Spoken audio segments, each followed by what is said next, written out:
30,000 జీతం. చాలా మందికి ఇది కేవలం ఇంటి అద్దెకు, గ్రాసరీస్‌కే సరిపోతుంది అనుకుంటారు. కానీ ఇదే 30,000తో అప్పులు లేకుండా గౌరవంగా బ్రతకడమే కాకుండా, భవిష్యత్తు కోసం డబ్బు ఎలా వెనకేయాలో మీకు తెలుసా?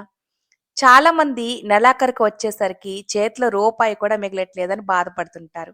అసలు ఎందుకు ఇలా జరుగుతుంది? ఈ వీడియో అయితే మీకు చాలా బాగా యూజ్ అవుతుంది. సో, వీడియోని ఎక్కడ స్కిప్ చేయకుండా చూడండి. పాయింట్ నంబర్ 1, ముందు చూపు లేని ఈఎంఐ కల్చర్. మీరు కొనే వస్తువు మీకు అవసరమా? లేక పక్కవాడికి చూపించడానికా? ఈ ప్రశ్న మిమ్మల్ని ఆర్థిక ఇబ్బందుల నుండి కాపాడుతుంది. ఏదైనా కొనే ముందు అది లేకపోతే మీ జీవితం ఆగిపోతుందా అని ఆలోచించండి. సమాధానం లేదు అని వస్తే ఆ ఈఎంఐ జోలికి వెళ్ళకపోవడమే మంచిది.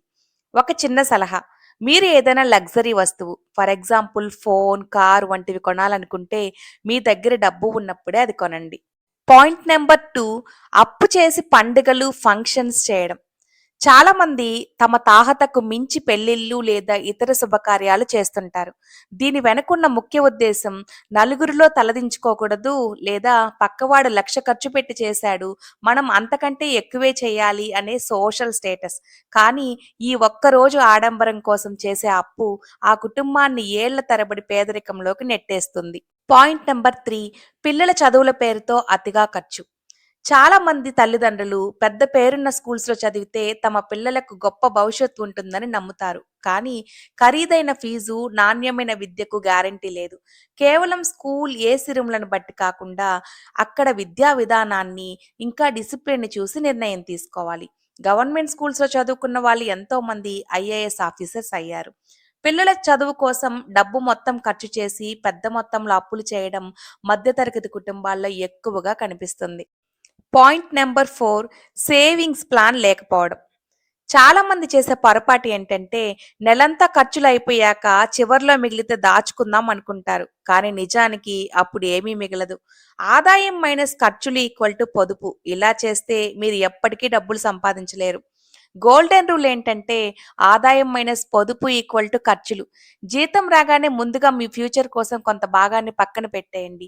ఆ తర్వాత మిగిలిన దానితోనే ఖర్చులను ప్లాన్ చేయండి. ఇలా కనుక ప్లాన్ చేస్తే అనుకోని సమస్యలు వచ్చినప్పుడు ఎవరిని అప్పడగాల్సిన అవసరం ఉండదు. గుర్తుంచుకోండి, మీరు ఎంత సంపాదిస్తున్నారన్నది కాదు, అంతలో ఎంత పొదుపు చేస్తున్నారన్నదే మిమ్మల్ని ధనవంతులుగా చేస్తుంది. పాయింట్ నంబర్ 5, రెండవ ఆదాయం లేకపోవడం. చాలా మంది చేసే అతి పెద్ద తప్పేంటంటే కేవలం వస్తున్న ఒక్క జీతంతోనే లైఫ్ సెటిల్ అయిపోతుంది అనుకోవడం. కానీ ప్రెజెంట్ సిచ్యువేషన్‌లో ఇది చాలా రిస్క్.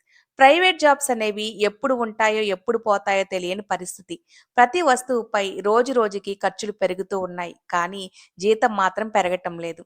కొన్నిసార్లు మెడికల్ ఎమర్జెన్సీ లేదా అనుకోని ఖర్చులు వచ్చినప్పుడు 30,000 జీతం సరిపోకపోవచ్చు. అందుకే మీకు నచ్చిన పనిని పార్ట్ టైమ్ ఇన్‌కమ్‌గా మార్చుకోండి.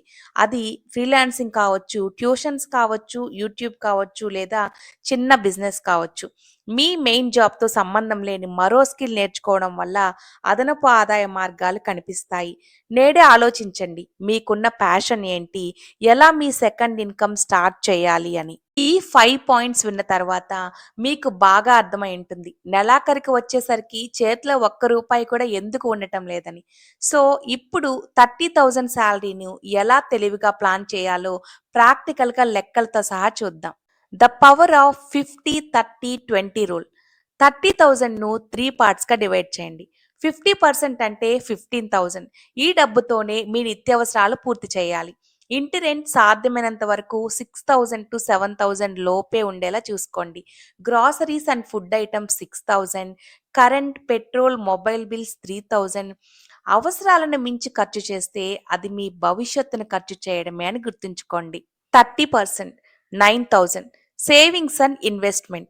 డబ్బు రాగానే ఈ భాగాన్ని పక్కన పెట్టేయాలి. ఎమర్జెన్సీ ఫండ్ 2,000 చిన్న ఆర్‌డి లేదా సేవింగ్స్ అకౌంట్‌లో వేయండి. మ్యూచువల్ ఫండ్స్ లేదా గోల్డ్‌లో 5,000. ఇది మీ పిల్లల పెళ్ళిళ్ళకు లేదా మీ రిటైర్మెంట్ అయ్యాక పనికొస్తుంది. ఎల్ఐసి లేదా హెల్త్ ఇన్స్యూరెన్స్‌లో 2,000.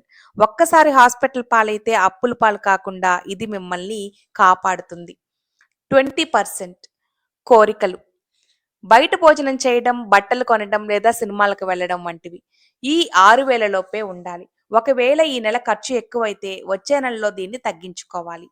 చివరగా 3 powerful golden tips. The one day rule. ఏదైనా వస్తువు కొనాలనిపిస్తే 24 గంటలు ఆగండి. అప్పటికి కూడా అది అవసరం అనిపిస్తేనే కొనండి. Avoid display wealth. పక్కవాడికి ఫోన్ ఉందని మీరు అప్పు చేసి కొనకండి. మీ అప్పులు పక్కవాడు తీర్చడు. Track every rupee. ఒక చిన్న పుస్తకం పెట్టండి. ప్రతి పైసా లెక్క రాయండి. ఎక్కడ అనవసరంగా ఖర్చు అవుతుందో మీకే అర్థమవుతుంది. సో, ఇది ఈరోజు వీడియో. మీరు నెలకి ఎంత సంపాదిస్తున్నారు? అందులో ఎంత పొదుపు చేస్తున్నారు? మీ బడ్జెట్ ప్లానింగ్‌లో మీకు ఎదురవుతున్న ఇబ్బంది ఏంటో కామెంట్ చేయండి. నేను మీకు సలహా చెబుతాను. అలాగే వీడియో నచ్చితే లైక్ చేయండి. మీ ఫ్రెండ్స్ అందరికీ షేర్ చేయండి. ఇలాంటి మరిన్ని వీడియోస్ కోసం మన ఛానెల్‌ను సబ్స్క్రైబ్ చేసుకోండి. మరొక మంచి వీడియోలో మళ్ళీ కలుద్దాం. అంతవరకు సెలవు.